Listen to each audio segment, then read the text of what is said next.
La neige de Maplewood. La neige commença à tomber doucement sur Maplewood, une petite ville enveloppée dans le doux calme de décembre. Les rues, presque désertes, étaient bordées de lumières scintillantes et de vitres givrées. À l'intérieur d'une librairie du coin appelée Arthur's Books, Anna Arthur était assise près de la fenêtre, une tasse de thé à côté d'elle, regardant la neige s'amonceler sur le trottoir. Le monde extérieur était paisible, mais son cœur portait une solitude silencieuse dont elle ne parvenait jamais à se défaire. Elle avait la vingtaine, le regard bienveillant, attentionné, et était le genre de personne qui se souvenait toujours des petits détails des autres, mais oubliait souvent de prendre soin d'elle-même. La librairie avait été le rêve de son père, un endroit rempli de romans rares et de souvenirs de longs après-midi passés à lire ensemble. Après sa mort, Anna avait pris les rênes, transformant les lieux en un havre de paix douillet, avec de vieux livres, des lampes tamisées et l'odeur du café flottant dans l'air. L'endroit avait du charme, mais il était aussi solitaire. La plupart du temps, les clients allaient et venaient rapidement, trop occupés pour discuter. Anna souriait poliment, les remerciait et replongeait dans ses pensées. Ce matin-là, l'horloge sonna midi, et elle tourna le panneau de la porte pour indiquer « Ouvert ». La neige continuait de tomber, recouvrant tout de blanc. Anna soupira et ramassa une pile de livres rendus, les replaçant sur les étagères. Elle ne s'attendait pas à beaucoup de clients, il faisait trop froid, trop calme pour que quiconque entre. Mais alors qu'elle se tournait vers le comptoir, la sonnette au-dessus de la porte tinta. Un homme entra, secouant la neige de son manteau. On aurait dit qu'il marchait depuis un moment, ses cheveux étaient légèrement humides, ses joues glacées. Ni jeune ni vieux, il avait la quarantaine, était grand et dégageait une présence calme et réconfortante. Ses yeux bleus brillaient, et un sourire apparut, naturel, sans être forcé ni répété. « Salut », dit-il en jetant un coup d'œil autour de la boutique. C'est déjà un bon signe. Anna sourit, replaçant une mèche de cheveux derrière son oreille. Bienvenue. Vous cherchez quelque chose de spécial? Il hésita, son regard parcourant les étagères. Quelque chose d'inattendu, dit-il lentement. Peut-être un cadeau. Je ne sais pas vraiment ce que je veux. Anna pencha la tête, curieuse. Vous cherchez une histoire, ou? Il rit doucement à sa question. Peut-être les deux. Vous vendez ça ici? Elle lui sourit en retour. Ça dépend de votre lecture. L'atmosphère entre eux était facile, naturelle. Il se présenta comme André. Il était nouveau en ville, expliqua-t-il. Il avait déménagé de Seattle quelques semaines plus tôt, cherchant à fuir le bruit de la ville, à repartir de zéro dans un endroit calme. Anna hocha la tête. Elle comprenait ce genre d'évasion. Maplewood regorgeait de gens comme ça, des gens qui cherchaient la paix dans le silence. Tandis qu'il parlait, Anna le guida à travers les allées, lui montrant quelques-unes de ses histoires préférées sur les secondes chances, les rêves perdus et l'amour inattendu. André écoutait attentivement, tantôt souriant, tantôt marquant une pause, comme si les mots avaient plus d'importance pour lui qu'il ne voulait l'admettre. Il y avait quelque chose de terre à accent grave-terre en lui, doux mais pensif, comme quelqu'un qui avait traversé des tempêtes et appris à rester silencieux après. Lorsqu'il choisit enfin un livre, il s'attarda près du comptoir au lieu de partir immédiatement. C'est différent, dit-il en jetant un coup d'œil autour de lui. C'est calme, mais pas vide. Je ne sais pas comment l'expliquer. Anna esquissa un petit sourire entendu. C'est peut-être parce que les livres écoutent mieux que les gens. Il rit doucement, un rire sincère. C'est peut-être vrai. Alors qu'il cherchait son portefeuille, Anna remarqua que ses mains étaient légèrement rugueuses, peut-être à cause du travail ou d'un voyage. Son annulaire était nu, mais légèrement marqué, comme s'il avait porté une alliance autrefois. Elle ne demanda rien, et il n'expliqua rien. Il n'en avait pas besoin. Le silence entre eux n'était pas gênant. Il était profond, confortable, comme si tous deux en avaient déjà trop dit sans un mot. Quand André partit, la cloche tinta de nouveau, et un tourbillon d'air froid s'engouffra derrière lui. Anna resta un instant près du comptoir, fixant la porte longtemps après sa fermeture. Elle ne savait pas pourquoi sa présence persistait dans son esprit, mais c'était le cas. Peut-être était-ce sa voix basse et calme, ou sa façon de remarquer les détails, la vieille chaise dans le coin, la citation manuscrite encadrée au mur. La plupart des gens passaient à côté de ces détails. Au fil de la journée, Anna s'éloigna de ses pensées. Elle avait des commandes à organiser, des étagères à dépoussiérer, du thé à préparer, mais chaque fois qu'elle jetait un coup d'œil vers la fenêtre, elle s'attendait presque à le voir revenir. C'était étrange. Elle avait rencontré des centaines de clients au fil des ans, mais aucun n'avait laissé une telle impression, comme si quelque chose en elle s'était réveillé après un long sommeil. Alors que l'horloge approchait de l'heure de fermeture, la neige dehors s'était alourdie. Les rues scintillaient sous les lampadaires, et toute la ville ressemblait à une carte postale de Noël. Anna verrouilla la porte, éteignit la plupart des lumières et s'assit un instant derrière le comptoir. Le livre qu'André avait acheté, Le jardin d'hiver, une histoire d'amour retrouvée dans des lieux inattendus, était encore frais dans sa mémoire. Elle se demanda s'il l'avait choisi par hasard ou si quelque chose dans cette histoire l'avait interpellée, de la même manière qu'il semblait avoir interpellé son cœur sans le vouloir. Elle rit doucement. Elle était ridicule. Ce n'était qu'un client, un inconnu de passage en ville. Pourtant, au fond d'elle-même, elle savait que ce n'était pas vrai. Quelque chose dans ce moment, cette rencontre, avait changé. Ce n'était ni spectaculaire ni grandiose, mais c'était réel, calme, doux, comme la première neige après une longue tempête. En enfilant son manteau et en sortant, l'air froid lui caressa le visage. Pour la première fois depuis des mois, elle ressentit un espoir qu'elle n'avait pas connu depuis longtemps. Pas celui qui promet trop, mais celui qui arrive doucement, quand on s'y attend le moins. La neige était plus lourde maintenant, et le monde était calme et nouveau. Quelque part au fond de son cœur, elle ne pouvait s'empêcher de penser que peut-être, c'était le début de quelque chose qu'elle ignorait même avoir attendu. À l'intérieur de la librairie, la lumière qu'elle avait oublié d'éteindre vacillait doucement sur les étagères. Un livre était entrouvert sur la table, une page à peine visible.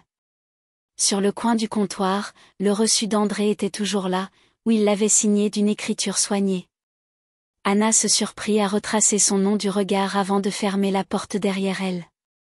Ce soir-là, en rentrant chez elle sous la neige qui tombait, elle sourit intérieurement, sans savoir pourquoi. Ce n'était pas encore de l'amour, mais c'était quelque chose de proche, de doux, comme un cadeau auquel elle ne s'attendait pas. Les semaines suivantes. Les semaines qui suivirent passèrent tranquillement à Maplewood, mais pour Anna, elles étaient différentes.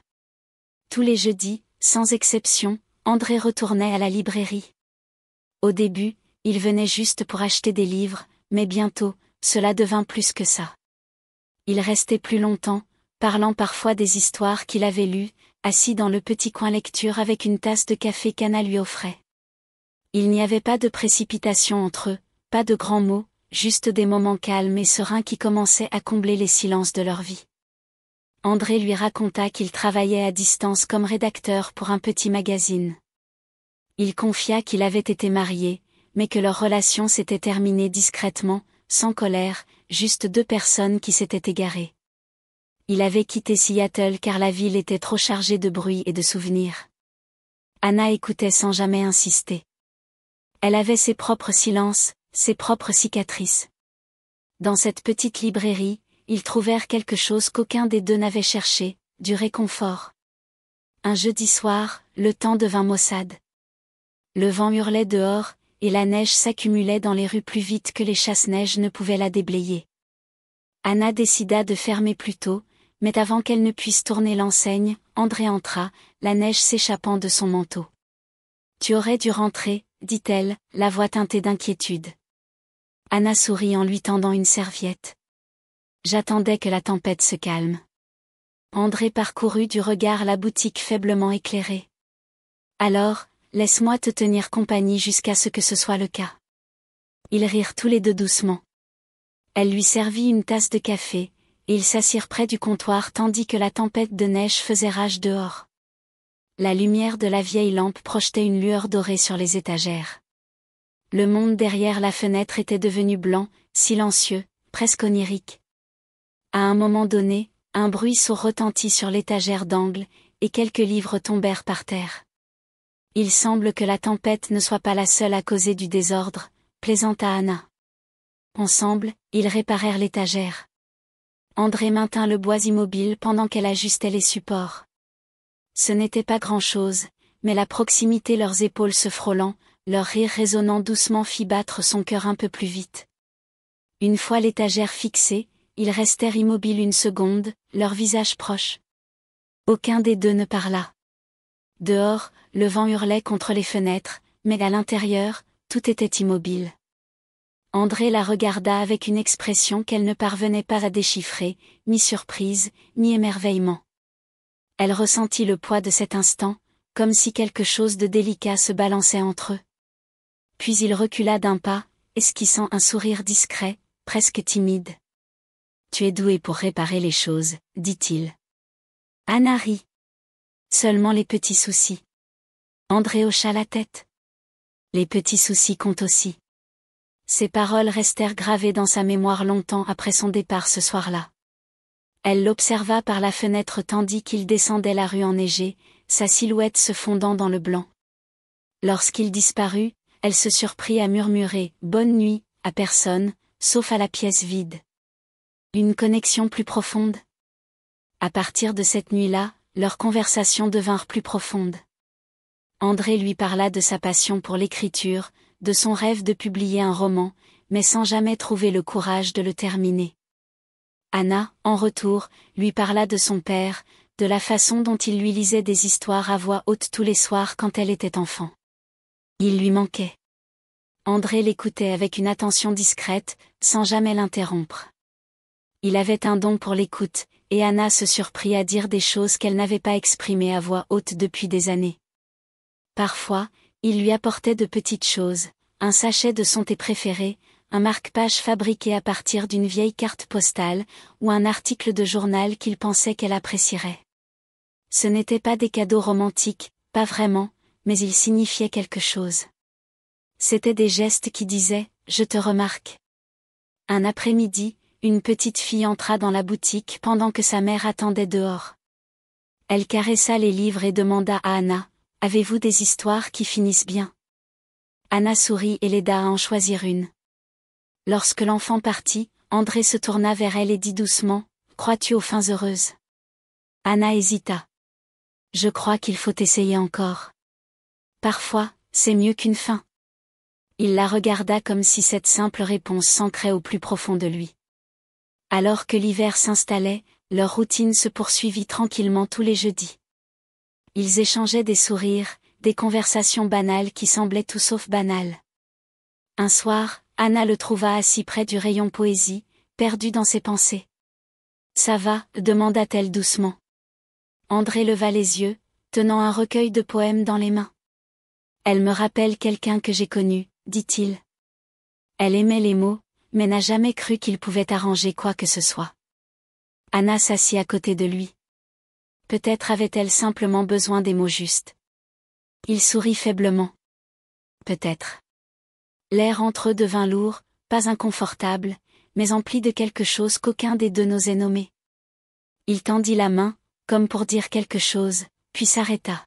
« Anna, commença-t-il, as-tu déjà senti que la vie t'offre de petits cadeaux au moment où tu les mérites le moins ?» Elle le regarda, ne sachant pas quoi répondre. Peut-être qu'il ne s'agit pas de les mériter. Peut-être qu'il s'agit de les remarquer. Leurs regards se croisèrent, et pendant un long moment, le monde extérieur disparut par la fenêtre. Il n'y eut aucun bruit, à l'exception du léger bourdonnement du radiateur et du faible tic-tac de l'horloge murale. Ce n'était pas encore de l'amour, mais c'était quelque chose de proche, de fragile et de réel. Avant de partir ce soir-là, André se tenait près de la porte et dit « Tu sais, cet endroit semblait m'attendre. » Anna sourit, sa voix à peine plus forte qu'un murmure. « Ou peut-être l'attendais-tu ?» Après son départ, elle fit le tour de la chaise où il était assis. L'air était encore imprégné de sa présence. Pour la première fois depuis longtemps, elle réalisa que sa petite librairie tranquille n'était pas seulement un espace pour s'évader du monde. Elle devenait un lieu où quelque chose de nouveau pouvait commencer. Une absence temporaire. Le lendemain matin, Anna trouva un mot plié sur le comptoir. André avait dû le laisser avant de partir. Ce n'était pas long, juste quelques mots, merci pour les histoires, Anna. La mienne commence à l'être aussi. Elle sourit sans s'en rendre compte. Les jours suivants, elle se surprit à regarder la porte à chaque tintement de la cloche, se demandant si ce serait lui.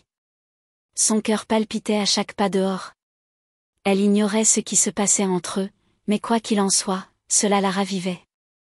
Et même si elle ne pouvait expliquer pourquoi, Anna commença à croire que parfois, les personnes les plus inattendues entrent dans votre vie, non pas pour tout changer, mais pour vous rappeler que vous êtes encore capable de créer quelque chose de beau, même après toutes ces années de silence. Mais un jour, Anna trouva un autre mot, plié sur un ticket de caisse, caché sous une pile de papier. L'écriture était celle d'André, je pars quelque temps. J'ai besoin de réfléchir. Si cette librairie est toujours un chez-moi à mon retour, peut-être trouverai-je le courage d'y revenir. Anna le serra contre elle, le cœur lourd. Il n'était pas parti sans raison. Il était parti parce qu'il était incertain, peut-être à cause d'elle, peut-être pour prendre un nouveau départ. Elle plia soigneusement le mot et le glissa dans le livre où elle avait caché sa propre lettre, murmurant doucement, « Tu retrouveras ton chemin ». Au cours des semaines suivantes, Anna essaya de vivre comme toujours, mais tout ce qu'elle faisait portait une trace de lui. Lorsqu'elle rangeait des livres, elle pensait à ceux qu'il aimait. Lorsqu'elle préparait du café, elle se surprenait à en verser une tasse supplémentaire. En regardant la neige, elle l'imaginait la traverser à nouveau. Ses amis remarquèrent ce changement. Elle souriait moins, mais semblait plus douce, plus pensive. Lorsqu'il lui demandait si quelque chose n'allait pas, elle ne répondait rien. Car comment pouvait-elle expliquer qu'il manquait quelque chose sans savoir s'il reviendrait un jour? Tard un soir, après la fermeture, elle alluma une bougie près de la fenêtre. Dehors, la ville était silencieuse. Elle repensa à André, à sa voix, à la façon dont son regard s'adoucissait lorsqu'il souriait. Elle murmura dans le silence, « Où que tu sois, j'espère que tu vas bien. » Puis elle glissa sa lettre dans une enveloppe et la rangea dans le tiroir près du comptoir. Elle ignorait s'il reviendrait, mais elle ne regrettait pas le cadeau qu'il lui avait offert, un espoir inattendu, un rappel que l'amour, même dans sa forme la plus simple, était encore possible. Le retour d'André. Le réveillon de Noël arriva à Maplewood, enveloppé de neige silencieuse et de lumière dorée. Les rues étaient calmes, bordées de couronnes et de bougies aux vitrines. À l'intérieur de la petite librairie, Anna s'affairait, finissant de préparer quelques cadeaux de dernière minute pour les clients. Cela faisait des mois qu'André avait disparu, mais son absence s'était installée dans sa vie comme une ombre qu'elle avait appris à côtoyer. Elle n'attendait plus à la porte, mais une partie de son cœur y était toujours. Le monde extérieur ressemblait à un tableau, toit blanc, arbres gelés, et la lueur des rires lointains des familles réunies pour la nuit. Anna, comme toujours, passerait ce réveillon seule. Cela ne la rendait plus triste, pas vraiment. Elle avait appris à trouver du réconfort dans les petites choses, l'odeur du thé à la cannelle, la lueur d'un vieux livre, la lumière d'une bougie. Pourtant, il subsistait un vide qu'elle ne parvenait pas à combler, un espace où le rire d'André résonnait autrefois dans sa mémoire. Elle s'apprêtait à fermer tôt lorsque la sonnette au-dessus de la porte tinta. Sa main se figea en plein mouvement. Le son était faible, mais son cœur réagit instantanément, battant à tout rompre comme s'il reconnaissait quelque chose que son esprit n'avait pas encore saisi. Lorsqu'elle se retourna, elle le vit. André se tenait sur le seuil, la neige collée à son manteau, le regard à sa recherche, comme quelqu'un parti trop longtemps. Il avait le même air, peut-être un peu fatigué, mais son sourire doux et sincère était indéniable. Pendant une seconde, Anna ne put bouger. C'était comme si les mois qui les avaient séparés s'étaient envolés. « Salut », dit-il d'une voix hésitante. « J'espère ne pas être trop en retard. » Anna cligna des yeux. « En retard pourquoi ?» Il sourit faiblement. « Pour une autre histoire. Peut-être pour un début. » Son cœur trembla à ces mots. « Tu aurais pu juste écrire une autre lettre, » dit-elle doucement, essayant de dissimuler l'émotion dans sa voix. Il secoua la tête. « J'y ai réfléchi, mais je voulais te voir. Te dire les choses face à face cette fois. » Il fouilla dans la poche de son manteau et en sortit une petite boîte soigneusement emballée, nouée d'un ruban rouge. « Je t'ai apporté quelque chose, dit-il. Anna hésita avant de la prendre. « Tu n'étais pas obligée. »« Je sais, dit-il doucement. Mais je le voulais. Ce n'est pas grand-chose, juste quelque chose qui m'a rappelé toi. » Un instant, ils restèrent là, le silence empli de tout ce qu'ils n'avaient pas dit depuis des mois. Anna ouvrit la boîte, prenant soin de ne pas déchirer le papier. À l'intérieur, il y avait un petit marque-page en bois sculpté à la main, en forme de cœur ouvert. Il était lisse et simple, mais beau d'une certaine manière. Au dos, gravés en lettres délicates, figuraient les mots « Pour l'histoire qui est devenue ma préférée ». Anna leva les yeux vers lui, brillant d'émotion. « Tu as créé ça ?» Il hocha la tête. « J'ai trouvé un vieil atelier près de la cabane où je suis restée. Je n'étais pas sûre que tu voudrais me revoir, mais c'était trop dur de rester loin. Ça m'a rappelé les nuits dont nous parlions, les histoires, comment les mots peuvent guérir, comment l'amour peut naître dans les plus petits détails. » Anna sourit doucement, la gorge serrée d'émotion.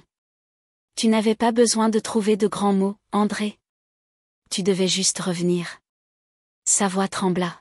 « J'avais peur que tu ne le fasses pas, je ne voulais pas gâcher ta vie, dit-il, la voix rauque. Mais tu en fais partie. » Ils restèrent un long moment dans la librairie, le silence empli de souvenirs. Le froid dehors semblait fondre sous la lueur dorée des guirlandes de Noël.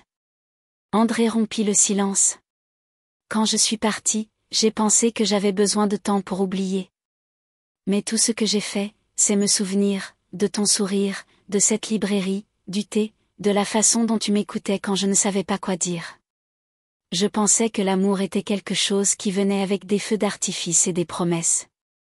Mais tu m'as montré qu'il pouvait être calme, silencieux et authentique. » Des larmes scintillèrent dans les yeux d'Anna. « Je pensais que tu ne viendrais pas.